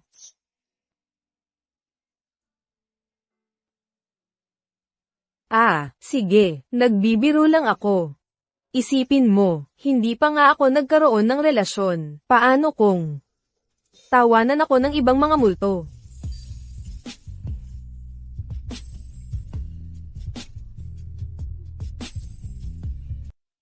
Bakit mo ako hinalikan? Kamakailan lang. Gusto kong matuto ng kanluraning etekita. Sana ay maturuan mo ako. Gusto mo ako, bakit ngayon mo lang sinabi? Naiinip na ako. Gusto kong magmahal. Gusto kong magsuot ng damit pang kasal. Gusto ko, ikaw, at si Lolo, ay magkasama habang buhay. Sige, kahit may sakit ka, makakapag-iyak at makakapag-drama ka pa rin. Dapat ba kitang purihin? O pag-alitan? Tigilan mo yan. May paraan ako para mailigtas ka. Ano?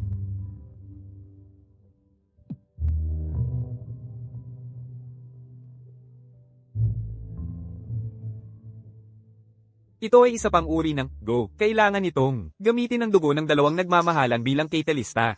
Inumin mo ito. Tayong dalawa ay magbabahagi ng buhay at kamatayan. Ang lason mo ay mawawala rin. Ngunit ang kapalit ay tayong dalawa ay magiging nakatali magpakailanman. Sa isa't isa, ganap na tapat.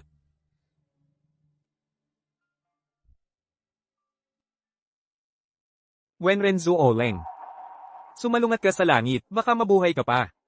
Sumalungat ka sa akin, walang pag-asa. Kung, pagkatapos inumin ito, magtataksil ka sa akin, kahit na tayo magbahagi ng buhay at kamatayan, ako pa rin ang papatay sa'yo.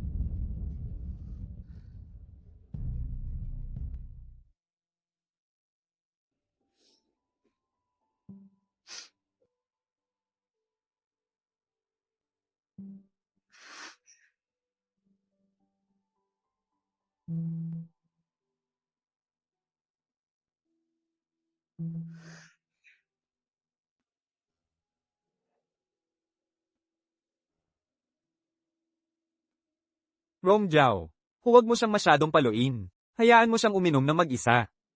Lolo, napaka-attached mo na sa bagong manugang mo. Nakalimutan mo na ang sarili mong apo. Nasa ospital pa rin ako. Pasyente pa ako.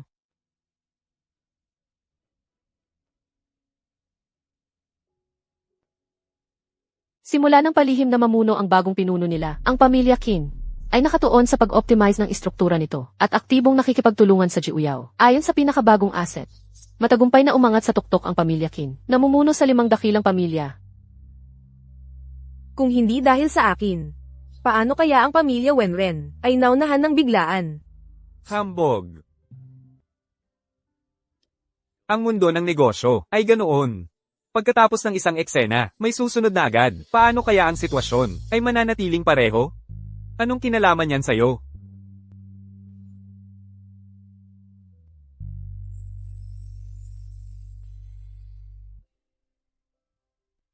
Yehey! Pero, kapag nailabas na yan, saan natin ilalagay yan? Kahit na pumayag ako sa mabilisang kasal, lahat ng tamang tradisyon sa kasal ay hindi pwedeng pag-usapan. Pinagawa ko na sa designer ang mga singsing. Oh, sige na. Lalala, hindi kita naririnig. Mga kalokohang luma na. Wala akong pakialam sa mga yan. Gusto kong maglibot sa mundo, habang kaya ko pa. At magpakasal sa ibang bansa, isang kasal na biyahe.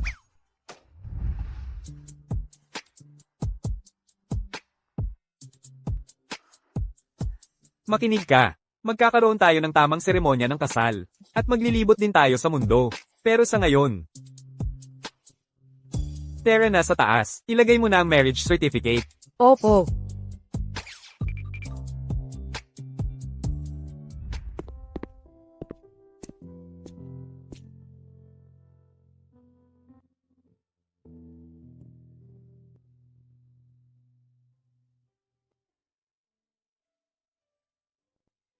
Ito ang selyo ng pamilyang Wenren. Linga. Nawala ng magulang noong bata pa siya. Ang bata ay pinalaki sa tabi ko. Bagaman, medyo pasaway siya minsan. Mabuti naman ang kanyang puso. Mula ngayon, ang aking asawa si Linga. Meron man o wala, ang selyong ito, mahal ko siya magpakailanman. At ipagtatanggol siya habang buhay. Kunin mo, Rong Jiao. Noon, ako, ang matanda, ay nanumpa sa Haring Espada ng Langit. Na sino mang makakapagligtas kay Linga, ay gagawing pinuno ng clan Wenren. Kung ganun, ipagkakatiwala ko ang selyong ito, kay Linga, magsisilbi itong patunay, na ang aking clan Qin, at ang clan Wenren ay magkakampi magpakailanman. Clan Qin. Baka naman, ikaw ang bagong pinuno ng clan Qin. Ang matandang Qin ay nauna sa akin. Sa kabutihang palad, hindi rin naman masyadong malala ang lagay ng pamilya namin. May tagapagmana kami ng Haring Libong Espada. Bilang manugang. HMM. Ano ito? Bakit? Nasa kwarto ko. Ibinigay ko sa'yo. Bakit mo ito ibinigay sa akin? May espesyal ba ito? Hindi ba sa tingin mo, kamukha mo ito? Ano ang ibig mong sabihin? Sinasabi mo bang kamukha ko ang isang florera? Lalo na ngayon.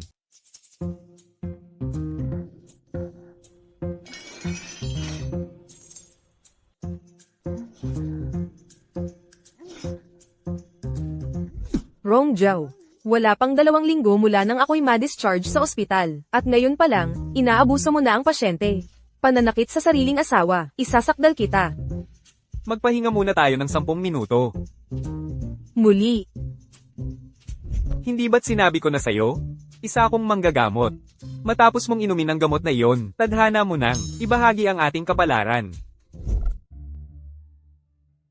Ito ay isa pang uri ng go, nangangailangan ito, ng dugo ng 2 nagmamahalan bilang catalysta. Inumin mo ito, tayong 2, ay magiging magkasama sa buhay at kamatayan. At ang lason mo ay, mapipilitang mawala, ngunit ang kapalit ay ang ating 2, sa habang buhay, ay magkakabigkis ang ating mga kaluluwa. Sa isa't isa, dapat tayong maging tapat.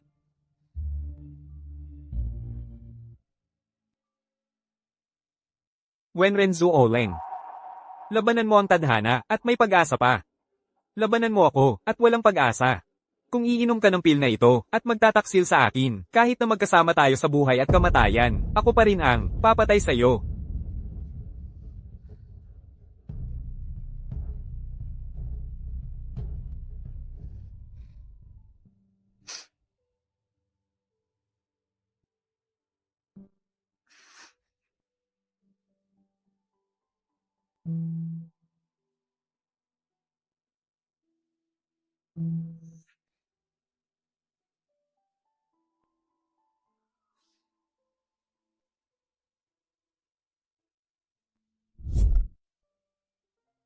Ang iyong pangangatawan ay napakahina talaga. Ang aking espiritual na enerhiya ay isang pabigat lamang sa iyo, para itong sirang palayok. Gaano man karaming tubig ang ibuhos mo dito, hindi nito kayang pigilan. HMP. Sige na nga. Gets ko na.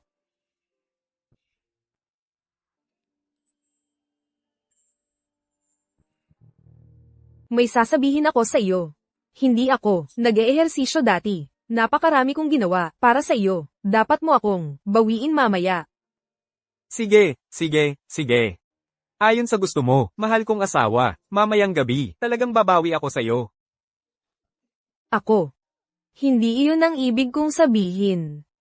Ano ba talaga ang ibig mong sabihin? Ang ibig kong sabihin, ay masahihin kita mamayang gabi.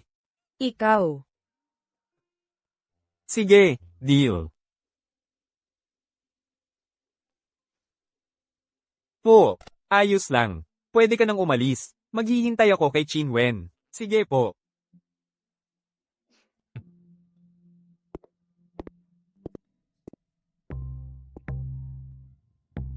Sir, ano po ang kailangan nyo? Ang tindahan namin ang may pinakakumpletong seguridad. Ano bang sinasabi mo? Gusto kong magpasangla. Mabuti naman po, sir. Ito na po ba ang lahat ng mga bagay na gustong isangla? Elenan. Buwisit, ganap nang nawala ng kapangyarihan ang pamilya Rong. Malapit nang ideklara ang pagkalugi. Kailangan kong magmadali at ipagbili ang mga mahahalagang bagay bago pa dumating ang mga taga-singil, tapos taka sa ibang bansa. Pagdating ng panahon, tingnan natin kung sino ang makakahuli sa akin. Yung matandang bruha na si Lifilan, nagmakaawa pang isama ko siya. Hindi naman siya tunay na ina ko. Bakit ko siya pananagutan? Kung may problema ka, hanapin mo si Rong Zhao.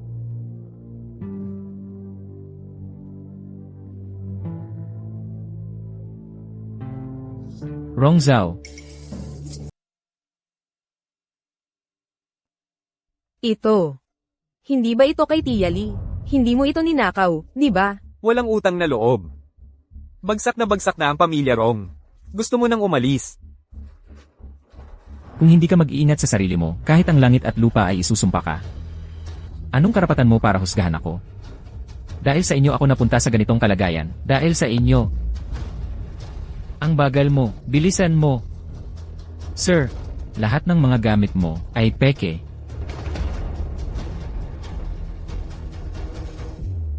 Impossible. Hindi pwedeng mangyari yan. Binili lahat ito ni Rong Chengzi. Paano naging peke? Ang galing ng Chengxing Bank ay walang kapantay sa buong bansa. Isang tingin lang, alam na namin kung tunay o fake. Ito ay isang tambak lang ng basura. Kahit libre, ayaw namin. Para kay Rong Chengji, Pons lang ang asawa at anak niya, mabait siya sa mga nakakatulong sa kanya, at itinatapon, kapag wala ng silbi. Lahat ng peking pagmamahal at pag-aalaga, ay mabubuwag din balang araw. Hindi pwedeng peke. Sinasabi mo bang kapag hinawakan mo, nagiging peke? Wenren Zuling. Huwag mong isipin na hindi kita papaluin. Ikaw, hinampas mo ko. At hinawakan mo pa ang asawa ko. Ang kapal ng mukha mo. Dumating na ang ipinasadya mong singsing. Isa itong maalamat na, Alexandrita. Ang bato na ganito kalaki ay walang katumbas na halaga sa buong mundo. Nagustuhan mo ba? Rong Zhao. Saan mo nakuha ang pera para sa singsing na brilyante? Naiintindihan ko na ngayon. Ikaw siguro yon, ninakaw mo sa pamilya natin. Ipinambili mo ng singsing na yan ang maruming perang yon. Tumahimik ka. Hindi mo dapat dinudusta ang amo namin. Amo? Ikaw ba ang kumuha sa Rong Group? Ikaw ba ang nagtaboy sa amin mula sa pamilyang Rong? Sinira mo ang pamilyang Rong. Hanapin mo ang sanhi sa bunga. Kayong dalawa ang may kagagawa nito. Iniisip ko. Kapag dumating na ang singsing, babawiin ko ang hindi ko na-i-propose. Hindi ko inakala na maabala tayo ng mga bisitang di inimbita. Chinwen, ilabas mo siya. Teka, Ling-er, alam kong may nararamdaman ka pa para sa akin. ako, gusto ko yung mga laro na sampal-sampal sa mukha. Ang maproposehan, sa mismong harap ng talunan, ay napakasarap sa pakiramdam. Bilisin mo, isuot mo na sa akin ang singsing. Ikaw, ay talagang isang maliit na demonyo.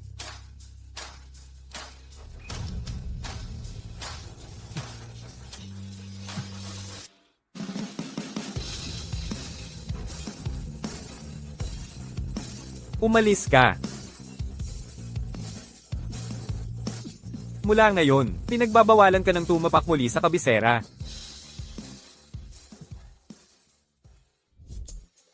Sino ka ba talaga? Una, ikaw ang panganay na anak ng pamilyang Rong. Tapos, ikaw ang tagapagmana ni Chen Zhaishou. At ngayon, ikaw na ang pinuno ng pamilyang Qin. Hindi na ito, lobo na nakabalabal ng tupa, kundi lobo na lumalamon ng elepante. Kahit sino pa ako. Ikaw pa rin ang magiging asawa ko.